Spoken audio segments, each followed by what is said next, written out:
नमस्कार मंडळी, स्टार प्रवाह वाहिनीवरील ठरलं तर मग ह्या मालिकेचा एक नवीन प्रोमो रिलीज झाला आहे. ह्या प्रोमोमध्ये असं दाखवण्यात आलं आहे की अश्विन, सायली, अर्जुन आणि रविराजला CCTV फुटेज दाखवत म्हणत असतो की प्रतिमा आत्याची खोटी डेड बॉडी तुम्हाला ह्याच हॉस्पिटलमधून मिळाली होती.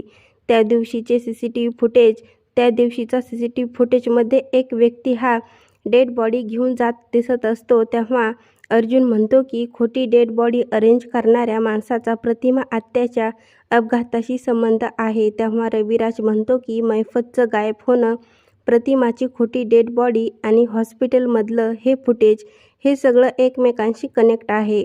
तेव्हा सायली म्हणते की आणि हाच माणूस त्या सर्व प्रश्नांचे उत्तर आहे. आता पुढील येणाऱ्या भागामध्ये अपघातामागचा खरा सूत्रधार सायली आणि अर्जुनच्या हाती लागणार का, हे पाहणं खूपच रंजक ठरणार आहे.